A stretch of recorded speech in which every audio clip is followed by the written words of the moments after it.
Maximum মেয়ের জীবনে এখন একটাই সমস্যা, চুল। হ্যাঁ, ঠিকই শুনছেন।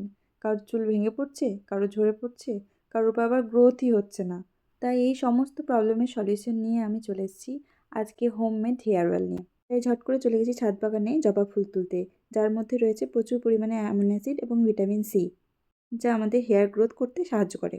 এবার তুলে নিয়েছি অ্যালোভেরা, যার মধ্যে রয়েছে ভিটামিন এ, সি এবং ই, যা আমাদের চুলকে হাইড্রেট রাখতে সাহায্য করে। ছাদ বাগানে গিয়ে দেখি দুটো লেবু পড়ে আছে গাছের তলায়, তাই সেই দুটোও তুলে নিয়েছি। চলুন আর দেরি না করে এবার ঝটপট বানিয়ে ফেলি রেসিপিটা। এবার হবে ম্যাজিক। দেখলেন তো কেমন তুড়ি মেরে ইনগ্রিডিয়েন্টসগুলো কেটে ফেলেছি।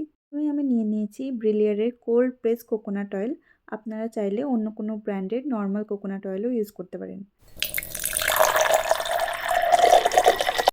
তেলের মধ্যে প্রথমে আমরা দিয়ে দেবো কুচনো অ্যালোভেরা, কুচনো আমলকি, যার মধ্যে রয়েছে প্রচুর পরিমাণে ভিটামিন সি এবং অ্যান্টিঅক্সিডেন্টস, যা আমাদের হেয়ার ফল রিডিউস করতে সাহায্য করে। এরপর দিয়ে দেবো পেঁয়াজ কুচি, যা আমাদের স্ক্যাল্পে ব্লাড সার্কুলেশনে সাহায্য করে এবং ড্যান্ড্রফ বা অন্য কোনো ফাঙ্গাস ইনফেকশন থেকে প্রোটেক্ট করে।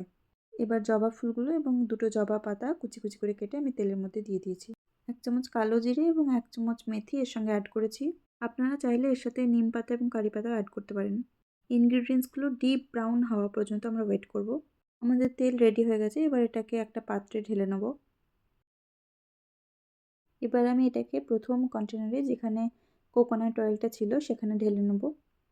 আমাদের তেল তৈরি হয়ে গেছে। আপনারা কিন্তু এই তেল ইউজ করে 100% চেঞ্জেস দেখতে পাবেন।